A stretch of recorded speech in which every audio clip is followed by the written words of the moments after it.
The Legend of Sleepy Hollow by Washington Irving. In 1795, Tarrytown was a small mountain town in the state of New York. It was on the Hudson River.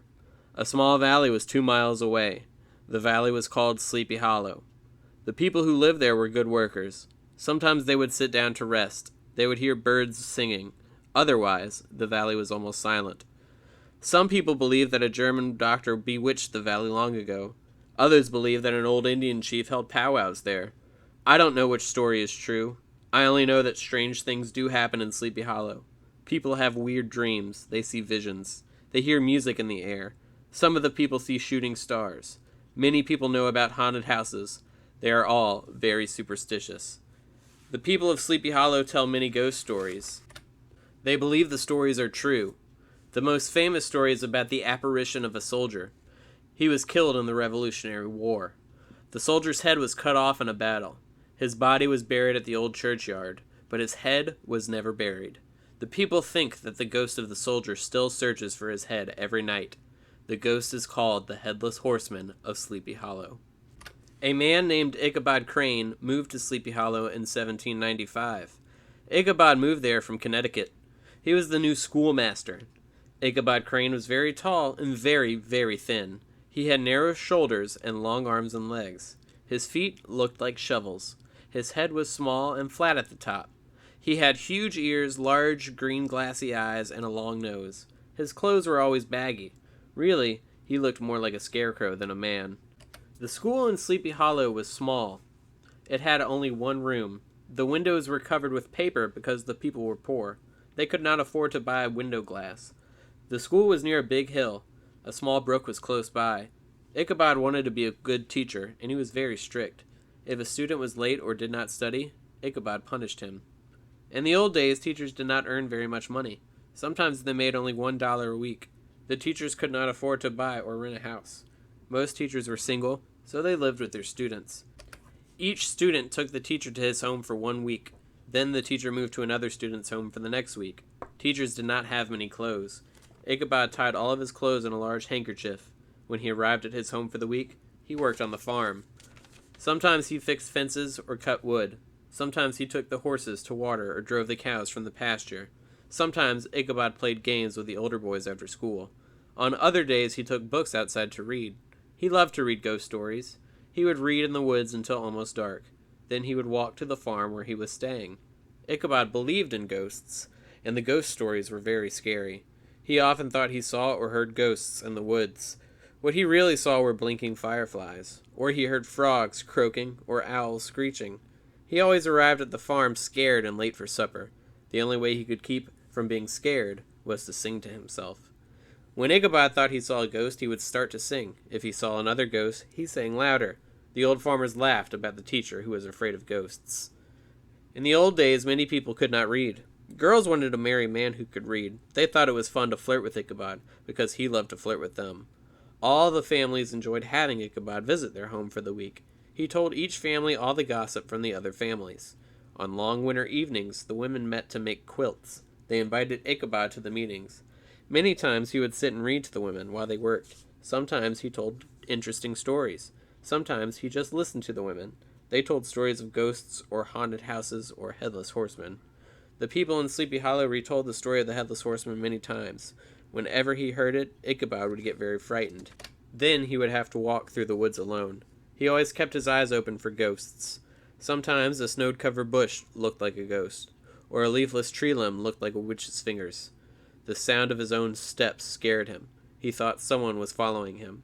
If the wind blew in the trees, Ichabod covered his face. Then he peeked through his fingers. He was always looking for the Headless Horseman. Ichabod was a good singer. He taught a church choir one night each week. One of the young ladies in the choir was Katrina Van Tassel. She was a beautiful, rich, 18-year-old girl. One day Ichabod went to her home to visit. He learned that Katrina's father owned a lot of land, many animals, and a nice home. Ichabod started to think, I will marry Katrina. Then Mr. Van Tassel will give us all these things someday. Unfortunately for Ichabod, Katrina already had a sweetheart. His name was Brom Van Brunt. Brom and Katrina loved each other very much. He was broad-shouldered and strong. He loved to laugh loudly and have fun. Everyone called him Brom Bones. His hobby was riding horses. He had won many horse races. He was always ready to fight, but he really wasn't a bad person. Most of the time, Brom Bones just liked to tease people. Most of his neighbors understood Brom Bones and his tricks, and they were not afraid of him. When something mischievous happened, the people laughed. They said, "Oh, that was just Brom Bones and his gang." Ichabod and Brom were jealous of each other. Brom was jealous of Ichabod because he thought that Katrina liked Ichabod. Ichabod was jealous of Brom because he thought that Katrina liked Brom. Brom wanted to fight Ichabod. Ichabod knew he was not strong enough to beat Brom, so he refused to fight. Brom wanted Ichabod to stop seeing Katrina. He knew that Ichabod was afraid of ghosts. Brom decided to play some tricks on Ichabod. He thought, if Ichabod is scared, maybe he will move to another town. One cold night, Brom and his gang stopped up the chimney during Ichabod's choir practice. Soon the room started to fill with smoke. All the people had to leave. Another night, Brom and his gang broke into the school. They messed up the room. Brom even taught his dog to whine. Then he told everyone that the dog's whining sounded better than Ichabod's singing. One autumn day, Ichabod was at school. He got an invitation to a party at the Van Tassels. He was so excited that he sent the students home an hour early. Then Ichabod went home. He got ready for the party. Ichabod wanted to impress Katrina. He put on his only suit and he borrowed a horse to ride to the party. The animal was a very old plow horse. It was a big animal, but it was very thin. Its mane and tail were tangled and knotted. It was blind in one eye, and it walked very slowly. Ichabod rode with the stirrups short. This made his knees almost touch his chin, and his elbows stuck out to the side. He tried to look handsome for the party, but he looked very funny on the ugly old horse. Ichabod and his horse jogged slowly to the party. He looked at the apple trees, fields of corn, and bright yellow pumpkins. He thought all the good food he would eat at the party, and he thought of Katrina. Ichabod arrived at the Van Tassels' home at dusk. Old farmers stood and talked outside in the yard. The girls and women were inside fixing the food. Brom Bones was already at the house. He had ridden his favorite horse, Daredevil, to the party. Of course, Brom was already having a good time. Everyone expected him to do something mischievous that night. When Ichabod arrived, he did not stop to talk to the men. He walked into the house and looked at the food. There were long tables of delicious food. Ichabod saw cakes, donuts, apple pies, peach pies, and pumpkin pies. He also saw ham, beef, and large platters of chicken. Ichabod loved to eat. He walked to the tables and tasted everything. He looked around the room. He became happier and happier. He thought, "When I marry Katrina, all of this will be mine. I will quit teaching. I will live as a rich man." An old man started playing a fiddle. Everyone started to dance. Of course, Ichabod asked Katrina to dance with him. As they danced, Brom Bones sat jealously in a corner. He was alone. When the dancing was finished, Ichabod went outside. He wanted to talk to the men. They were talking about the Revolutionary War. Some of the men had been shot during the war. They told about how they had almost died. Each man's story was horrible. Then the men started telling ghost stories. They told about a woman dressed in white. She had frozen to death in a snowstorm. After that, people would see her ghost on cold winter nights. Of course, someone mentioned the Headless Horseman. Then everyone talked about him. One man told this story. A man named Mr. Brower did not believe in ghosts. One night he was alone. He was walking through the woods, and the Headless Horseman rode up. He made Mr. Brower ride on the horse with him. He came to an old bridge near the church. Suddenly the Headless Horseman turned into a skeleton. He threw Mr. Brower into the creek. Then the Headless Horseman rode off. Brom Bones told about the night he saw the Headless Horseman. He said, "We were having a horse race. I thought we were racing to the church. We raced as far as the old bridge. Suddenly, we saw the Headless Horseman. Then, he disappeared in a flash of fire."